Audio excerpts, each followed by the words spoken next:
Polynésie 2017, exercice 4, partie 2. Vous vous rappelez cette entreprise qui n'arrête pas de perdre de l'argent, son chiffre d'affaires diminue, c'est une catastrophe.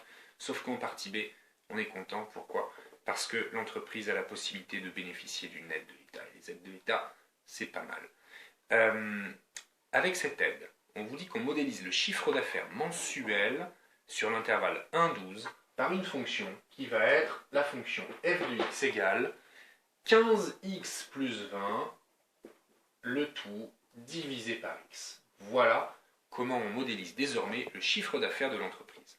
Et c'est sur l'intervalle 1-12, et donc on reconnaît que 1-12, en fait, ce sont les mois, le mois de janvier étant le 1, et puis 12 étant le mois de décembre.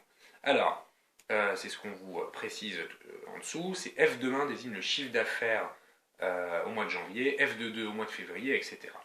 Alors, on vous demande de déterminer l'expression de f' de x. f' de x étant bien sûr la dérivée de f.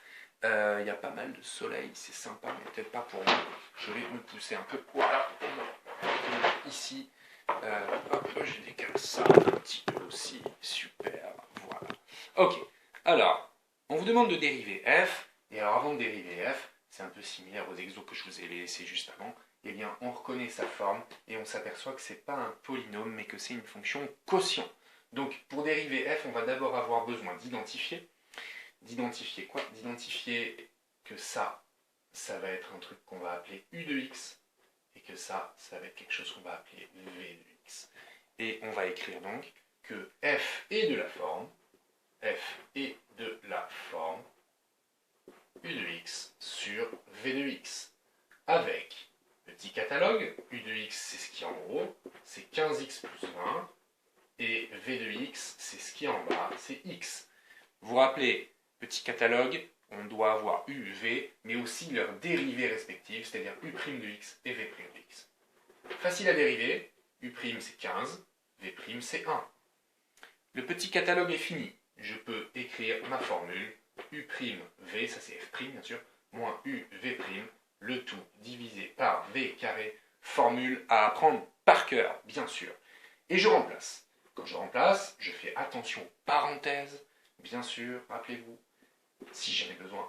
15, u', v c'est x, donc 15 fois x, en fait là j'ai pas besoin de parenthèse, moins u, 15x plus 20, là je vois que j'ai un plus, donc je lui mets bien sûr des parenthèses, u fois v' qui vaut 1, le tout divisé par v carré, et v carré c'est x au carré. Il faut que je réduise tout ça. Comment je réduis? J'utilise la règle du moins parenthèse. Ça me fait 15x moins 15x moins 20, le tout divisé par x carré. 15x moins 15x, ça fait 0. Donc finalement, ça se simplifie, ça et ça. Il ne me reste plus que moins 20 sur x carré. Et voilà l'expression de ma fonction dérivée. f' de x égale moins 20 sur x carré. Alors, il va falloir maintenant que je donne le signe de la dérivée. Et le signe de la dérivée, rappelez-vous, quand j'ai un quotient, le signe de la dérivée, eh bien, j'ai besoin du signe du numérateur, c'est-à-dire ce que j'ai en haut, et j'ai besoin du signe du dénominateur, c'est-à-dire ce que j'ai en bas. Alors ici, finalement, ils sont très faciles, mais numérateur et dénominateur.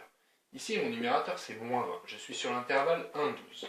Et mon dénominateur, c'est x carré. Je suis sur l'intervalle 1,12 aussi. Qu'est-ce que vous pensez du signe de moins 20 sur l'intervalle 1,12? Même moins 20, c'est un nombre. Il ne bouge pas, ce nombre. Il est négatif, c'est une constante. Donc dans mon tableau, je mets un moins. Et mon x carré, il est de quel signe? C'est un carré, c'est positif. Donc je mets un plus. Là, c'est très facile.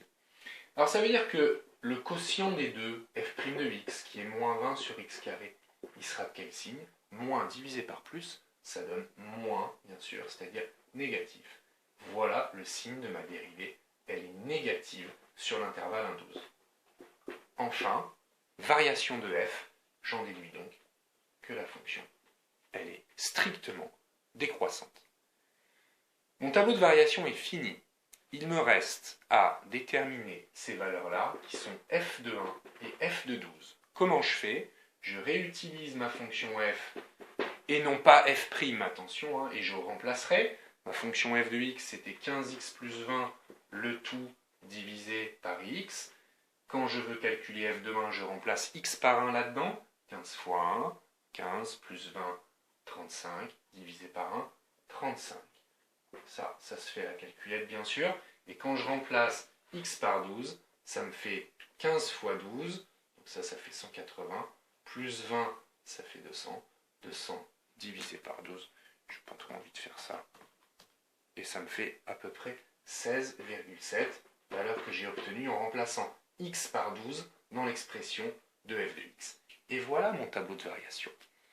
Alors, la question 2, c'était montrer qu'avec ce modèle, le chiffre d'affaires mensuel restera supérieur à 15 millions d'euros durant l'année 2018. Qu'est-ce qu'on vient de trouver finalement comme information grâce à ce tableau de variation? Que le chiffre d'affaires, il va partir de 35 millions d'euros, il va diminuer, diminuer, diminuer, certes, toujours, mais jusqu'à quelle valeur? Jusqu'à 16,7 millions d'euros. Donc finalement, je peux dire que le minimum de la fonction sur l'intervalle 1,12, c'est 16,7.